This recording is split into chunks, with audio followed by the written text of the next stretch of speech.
Hi there, my name is Andrea, and today I'm going to be doing the impossible task, and I'm gonna rank the songs of Folklore.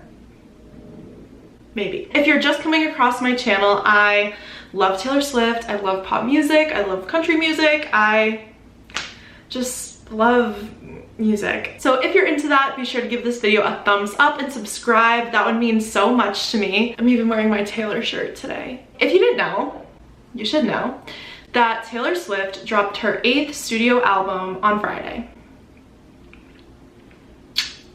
Yeah, I still can't believe it either. She dropped it on July 24th, and it's been about 5 days since it's come out. So I wanted to, document my favorites, share them with you, do your favorites, match my favorites. Now, before I get into this ranking, future Andrea watching this, how I've kind of been going about listening to this album is I've chosen a few that I'm like obsessed with, that I need to learn the lyrics ASAP. So I've just kind of been focusing on a couple, and you'll see those towards the top of the ranking. I have listened to the whole album all the way through several times at this point, but I'm sure if you are a Swiftie, you can agree that there's a lot to unpack. A lot. So again, this is just release week. I'm sure next week it will change. I am sure. We're gonna start at the bottom of my list. I'm not gonna say my least favorite, but the bottom of the list, number 16, last on my list, is Hoax. I truly feel like this song will grow on me. I don't really understand what it's about, like your love is the only hoax I would believe. I think I'm getting there. I'm getting there with this song, but out of all 16, bottom. Number 15, counting down, is Peace. I think it's kind of funny that Peace and Hoax are at the bottom of my list and they're the last on the album. I have a reason for that. I have a theory. So Betty's a bop, and I am obsessed with that song, and I kind of wish Betty was between Hoax and Peace, because if I'm listening to the album all the way through, I'm like, oh, I want to get to Betty. I want to bop out to Betty. I feel like Peace and Hoax on my first listen weren't really my favorite. You can probably tell in my reaction video. But I definitely think right now, kind of like I mentioned earlier, I'm just focusing on some songs, and I feel like Peace and Hoax later on will be ones I focus on and take the time to understand and really appreciate them. But right now, at the bottom. Also at the bottom, Exile with Bon Iver? How do you say it? It is just shocking to me that he starts the song, every reaction video I've watched, my reaction video, all my friends who have listened, really can't believe that he starts. I mean, he has an incredible voice. It is so deep, and I think it goes really well with Taylor's in this song, and it's very fitting with the lyrics, and it's very good. But yeah, it's not my favorite right now. Number 13, ooh, 13 is Epiphany. Okay, here's my thing with Epiphany. I love the song.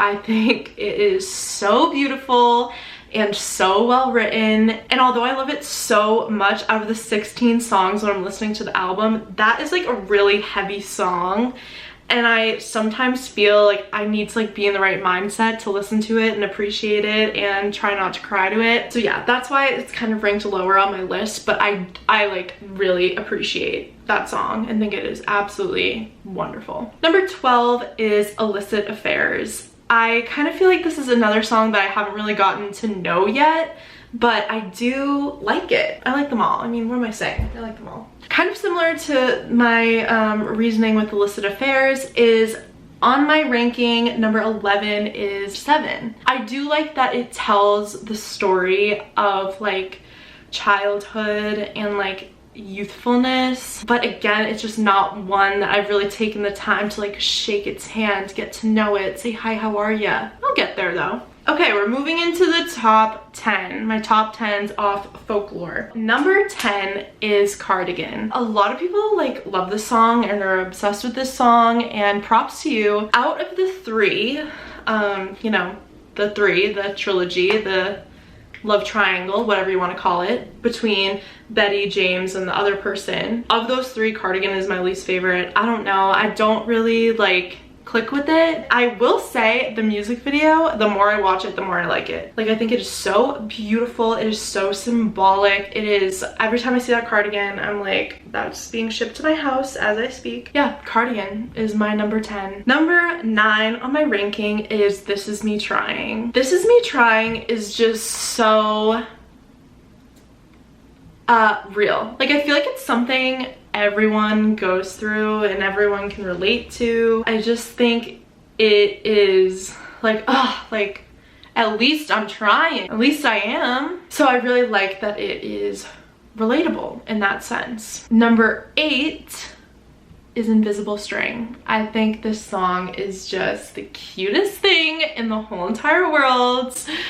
William Bowery, I see you over there. And it's kind of like a happier sounding song compared to some others. It's so cute. I just, I want to like pinch its cheeks. Number 7. I'm a mirror ball. I'm a mirror ball. Mirror Ball, number 7 is on my list. The more I listen to this song, the more I like it. And a lot of people are arguing over what is it about? What is it? I don't know, but I have my theories. DM me if you want to talk about them. Number 6 on my list is The One. Yeah, The One lifts me up. The first line, she was like, I need a hook right in the beginning.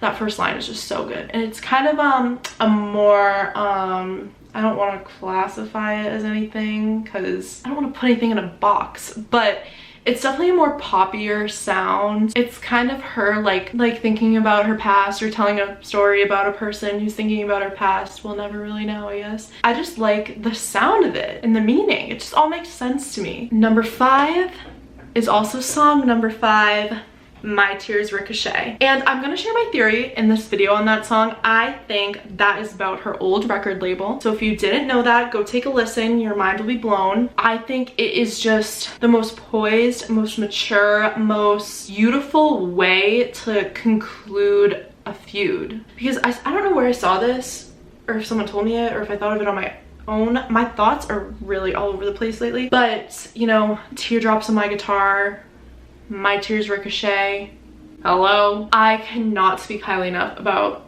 that song. I think it is just beyond our time, beyond our understanding, beyond my capacity level. We're at number 4 on my ranking of Folklore, and that slot is gonna go to Mad Woman. I mean, the message, it is so real. I just think it is like the most relatable on the album for me. I just think the lyrics are really clever. They're really straightforward. I'm just really into that song and the like whole woman empowerment thing. I think I said it in my reaction video, but it's like the man's older sister. Yes, I said that. Number 3 is Betty. My Speak Now heart. Speak Now is my favorite album of all time. I don't know what will ever top that. This song, it could live on Speak Now for all I know. It is so clever. It really tells a story. It like, you can make a movie out of that. It is, I just love it. Yeah, Betty's a really good song, and I love that it's part of the love triangle thing. James, my buddy James, you gotta do better. Okay, we're coming up on number 1 here, but first, number 2. Did you guess it? August. When she says, meet me behind the mall, I don't know why I love that lyric so much, but I do. I love it. I love that lyric. I think that's why I like Betty, August, and the next one that much, because I have like a vision in my head. Like, I can like see a movie as I'm listening to the song. I like see this girl in my head like driving like behind a mall, like meeting this guy James, sneaking around all summer, and I don't know, it just paints such a vivid vision in my mind. Like I just see it all. I see it all. Netflix, let's make a movie with Taylor. I'll direct or whatever. So if you didn't figure it out, my #1 song off Folklore during release week is The Last Great American Dynasty. Again, similar to the last few, it tells a whole story. If you didn't really catch on yet, it's about her Rhode Island house and the woman that lived in her Rhode Island house before her, and how Taylor bought it, and Taylor also threw large parties there. I think why this is my favorite is my friend Andrew and I think it was 2 years ago or last year, took a little road trip down to the Rhode Island house. We were super respectful. We like were not trying to like get near the property. We like drove by the house. We went to restaurants in the area, and like we sat at the breakfast table Taylor and Selena sat at. We went to this ice cream shop where Taylor and Ed Sheeran went. We like sat in the booth. Ed Sheeran like took a picture of this ice cream, and I don't know, just like of all the days in my life, that day was just so fun. I don't know if it's because I was just like with one of my best friends doing like our favorite thing, which is like talking about Taylor Swift and like listening to her music while we like drove down there. This day I'm talking about too, I vlogged the whole thing, so I'll link it down below if you want to watch it. I loved that day, and I love that there is a song about it. There is a song about that house. The Last Great American Dynasty really, again, like this whole album just showcases Taylor's songwriting abilities, point blank, and how it tells a whole story, and then the bridge like builds up, and then all of a sudden she's like, and then it was bought by me, and then the rest of it is from her point of view. It's just so good. I love that song so much. Ooh. So that is it. This is my ranking, my final ranking of the Folklore album on its release week. I kind of want to do this again in a year and see what I think then. So this will be really fun to like look back on, but this is it now. Again, I'm sure it will change by next week. I'd say my top 3 will probably remain the same for a while. Maybe top 5, top 3. Top 3 will remain the same for a while. I am very curious to see your ranking of Folklore. If you feel up to it, I would comment it down below and we can chat about it and share our lists. I also did a reaction video to Folklore. I have a reaction video to the Cardigan music video. I'll also link my vlog when I went to the Rhode Island house down below. Lots of videos, lots of fun. If you enjoyed this video, be sure to subscribe, and I'll see you Saturday, because Saturday, you just wait. You just wait for my Saturday video. Have a wonderful day, and I'll talk to you later. Bye.